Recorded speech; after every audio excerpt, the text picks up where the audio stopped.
নমস্কার বন্ধুরা, আমি সুমিতা। আমার চ্যানেলে আপনাদের সকলকে অনেক অনেক স্বাগত। আশা করি আপনারা সকলে ভালো আছেন এবং ঈশ্বরের কৃপায় সুস্থ আছেন।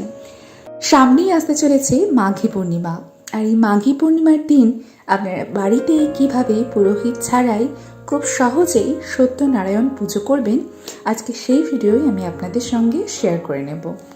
সবার প্রথমেই আমি স্নান করে শুদ্ধ বস্ত্রে চলে এসেছি এবং নিজেকে আচমন করে নিয়েছি। আসন পেতে নিয়েছি একটি সাদা রঙের আসন। আসনে একটু ফুল এবং আতপ চাল ছড়িয়ে শ্রী শ্রী সত্যনারায়ণকে আমি আসনে বসিয়েছি। ঘট সাজিয়ে নেব, তার জন্য আমি ঘটে একটা পুত্তলিকা চিহ্ন এঁকে নিচ্ছি, স্বস্তিক চিহ্ন। তো এঁকে নেওয়ার পরে পুত্তলিকা চিহ্নের পাশে 5টি আমি সিঁদুরের ফোঁটা দিয়ে নেব।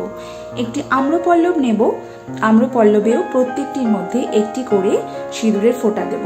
তো আমি ঘরটি এখানে জলপূর্ণ করে নেব এবং আম্রপল্লবটির মধ্যে প্রত্যেকটি পাতায় একটি করে সিঁদুরের ফোঁটা দিয়ে নেব। আপনারা এখানে 5টি পাতা, 7টি পাতা কিংবা 9টি পাতাও দিতে পারেন। এবার আমি ঘরটি জলপূর্ণ করে নিলাম।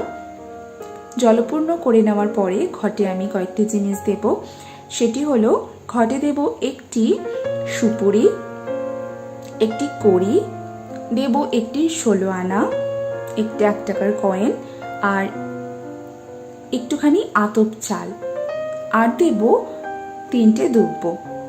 এরপর আমি ঘটের উপরে একটি পান দেব।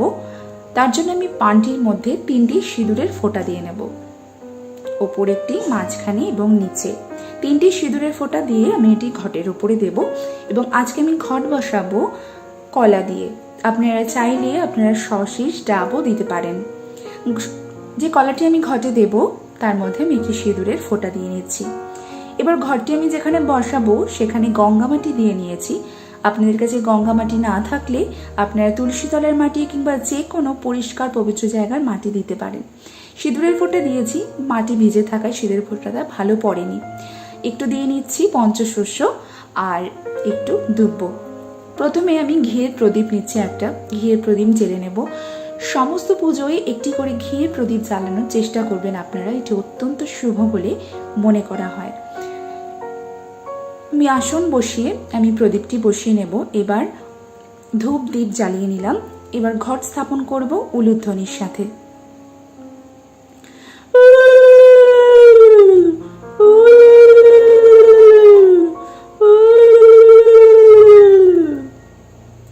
ঘট আচ্ছাদন হিসেবে আমি একটি চেলি দিয়ে দিলাম, এর ওপর একটি পলতি দিলাম এবং একটি চাঁদমালা দিলাম।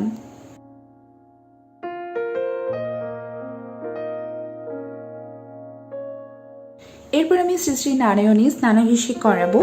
আমি একটুখানি গঙ্গা জল নিয়ে নিচ্ছি এবং একটু অগরু নিয়ে নিচ্ছি। নিয়ে আমি এই আলক্ষ্যটিকে খুব সুন্দর করে মুছে নেব।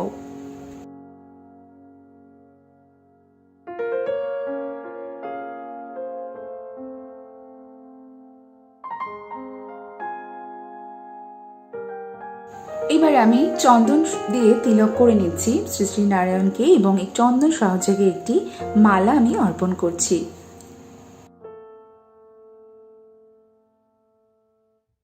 মালা পরানো হয়ে গেছে। এবার আমি শ্রী নারায়ণের চরণে 2টি তুলসী পাতা অর্পণ করব। ওম নমস্তে বহু রূপায় বিষ্ণবে পরমাত্মনে স্বাহা। ওম নমস্তে বহু রূপায় বিষ্ণবে পরমাত্মনে স্বাহা। এই মন্ত্রে 2টি তুলসী পাতা আমি অর্পণ করলাম। এরপর একটি পদ্ম ফুল আমি অর্পণ করলাম। তারপর আমি এই জল শঙ্খটি অর্থাৎ দক্ষিণাবর্ত শঙ্খটি আমি এখানে প্রতিষ্ঠা করছি।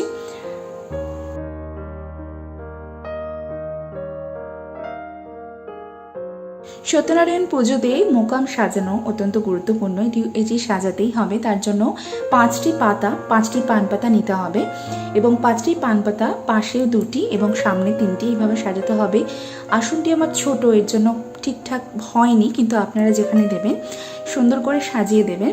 সামনে 3টি এবং পাশে 2টি, টোটাল 5টি পাতা, 5টি পান পাতা দিতে হবে। 5টি পান পাতার উপরে 5টি কলা দিতে হবে। 5টি পানের ওপর আমি 5টি কলা দিয়ে দিচ্ছি।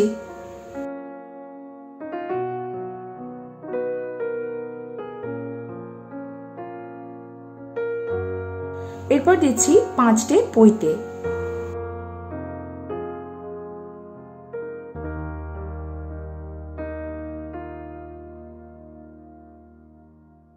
এরপর দেব 5টি সুপুরি, একটি একটি করে প্রত্যেকটি পান পাতার উপর।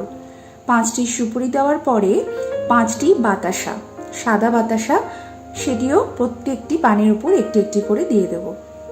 5টি বাতাসা দেওয়ার পরে আমি দেব একটি 16 আনা, একটি করে 16 আনা অর্থাৎ 1 টাকার কয়েন প্রত্যেকটি পান পাতার উপর একটি করে 16 আনা আমি দিয়ে দিচ্ছি। তো এইভাবে আপনারা মোকাম সাজিয়ে নেবেন খুব সহজে।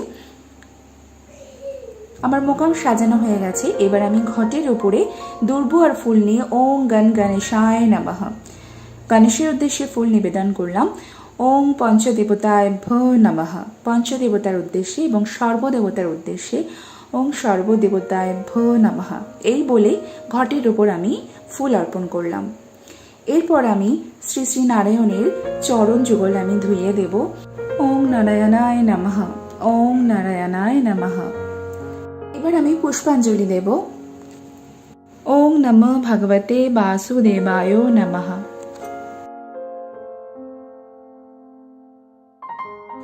ওং নমঃ ভগবতে বাসুদেবায় নমঃ।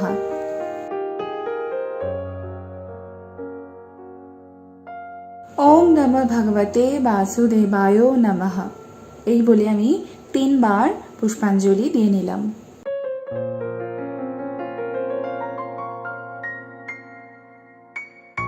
এইবার আমি শ্রী নারায়ণকে একটি চাঁদমালা অর্পণ করছি এবং নতুন বস্ত্র হিসেবে একটি মৌলি সুতো আমি অর্পণ করছি।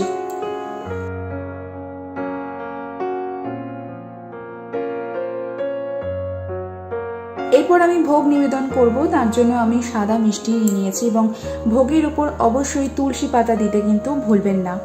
এবং সত্যনারায়ণের পুজো কিন্তু সিন্নি ছাড়া অসম্পূর্ণ থাকে, তাই সিন্নি দিতেই হবে। সিন্নির এখানে একটি ব্যাপার আছে, আমি আপনাদেরকে বলে দিই। সিন্নি 2 রকমের হয়, একটি হচ্ছে 5 পোয়া এবং একটি হচ্ছে 5-6টা। যেটি 5 পোয়া সেটি সব কিছুই 1 কেজি 250 করে দিতে হয়, যেমন আটা 1 কেজি 250, গুড় 1 কেজি 250, দুধ 1 কেজি 250 এবং 21টি কলা, তার সাথে ঘি, কর্পূর, মধু। আর 5-6টা যেটি সেটি আপনার ইচ্ছে মতো দিতে পারবেন, আপনি যতটুকু আপনার সামর্থ্য সেইটুকু দেবেন। আমি এখানে 100 করে নিয়েছি। 100 গ্রাম আটা, 100 গ্রাম গুড়, 1টি কলা এবং 100 গ্রাম দুধ, আর তার সাথে একটুখানি ঘি, কর্পূর এবং মধু মিশিয়ে নেবেন এবং অবশ্যই তুলসী পাতা উপরে দেবেন। এইবার আমি ভোগ নিবেদন করে দিচ্ছি। প্রথমেই আমি পঞ্চদেবতার উদ্দেশ্যে একটি নৈবেদ্য সাজিয়ে নিয়েছি এবং নৈবেদ্যর উপরে একটি বেলপাতা এবং ফুল অবশ্যই দেবেন। তারপরে আমি শ্রী নারায়ণের জন্য আলাদা একটি নৈবেদ্য নিয়েছি, সেটাও আমি নিবেদন করছি। এরপর আমি ফল বানিয়ে নিয়েছি, সাদা মিষ্টি দিচ্ছি। শ্রী নারায়ণের সাদা মিষ্টি পছন্দের, সাদা মিষ্টি নিবেদন করছি। এরপর ফল বানিয়ে দিয়েছি আমি, আপনারা চাইলে গোটা ফলও দিতে পারেন। তারপরে আমি সিন্নি নিবেদন করছি। এটি কিন্তু সত্যনারায়ণ পুজোয় একদম অবধারিত, আপনাদের দিতেই হবে, এটি ছাড়া কিন্তু পুজো অসম্পূর্ণ থাকে। এরপর আমি পানীয়ের জন্য জল নিবেদন করছি। ভোগ নিবেদনের পরে আরতি করব। আরতির জন্য সমস্ত কিছু প্রস্তুতি আমি করে নিয়েছি। চলুন বন্ধুরা, আরতি করে নেওয়া যাক। হরে কৃষ্ণ কৃষ্ণ কৃষ্ণ হরে হরে, হরে কৃষ্ণ কৃষ্ণ কৃষ্ণ হরে হরে, হরে রাম রাম রাম হরে হরে, হরে রাম রাম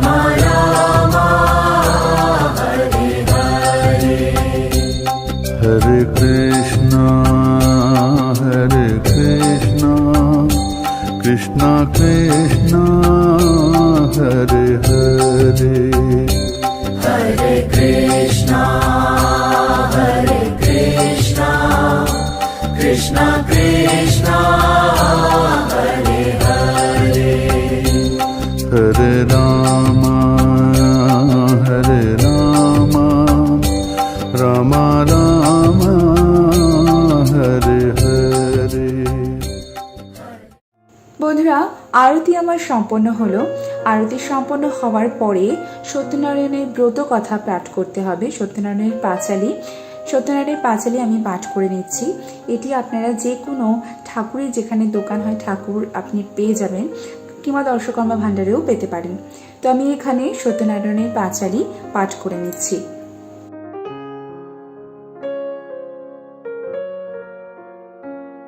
ব্রতকথা পাঠ হয়ে গেছে, এবার আমি প্রণাম করব। ওম নমঃ ব্রাহ্মণ দেবায় গো ব্রাহ্মণ হিতায় চ জগদ্ধিতায় কৃষ্ণায় গোবিন্দায় নমো নমঃ। পাপহং পাপ কর্মাহং পাপাত্তা পাপ সম্ভব ত্রাইমাং পুণ্ডরীকাক্ষ সর্ব পাপ হর হরি। আমায় পুজোর ভুল ত্রুটির জন্য ক্ষমা চেয়ে নেব এবং আমার পুজো গ্রহণের জন্য আমি শ্রী নারায়ণকে অনুরোধ জানাবো। আমার পুজো সম্পন্ন হলো বন্ধুরা। যদি কোনো ভুল ত্রুটি থেকে থাকে তাহলে অবশ্যই আমাকে ক্ষমা করে দেবেন। আর আমি আমার মতো করে খুব সহজভাবে আপনাদেরকে দেখানোর চেষ্টা করেছি যে পুরোহিত ছাড়া আপনারা কিভাবে বাড়িতে সত্যনারায়ণ পুজো করতে পারেন। আমার পুজো সম্পন্ন হয়েছে বন্ধুরা। আশা করি আমার পুজো আপনাদের ভালো লেগেছে। ভালো লাগলে অবশ্যই একটি লাইক করবেন, কমেন্ট করবেন এবং আমার চ্যানেলে যদি আজকে নতুন হয়ে থাকেন আমার চ্যানেলটি সাবস্ক্রাইব করে আমার পাশে থাকবেন। ভবিষ্যতে আমি আপনাদের জন্য আরও নতুন নতুন ভিডিও নিয়ে আসবো পুজো পাঠ সংক্রান্ত। তো বন্ধুরা, আজকের ভিডিওটি আমি এখানেই শেষ করছি। দেখা হবে আপনাদের সঙ্গে অন্য কোনো একটা ভিডিওয়ে খুব তাড়াতাড়ি। ততক্ষণ সবাই খুব ভালো থাকবেন এবং সুস্থ থাকবেন।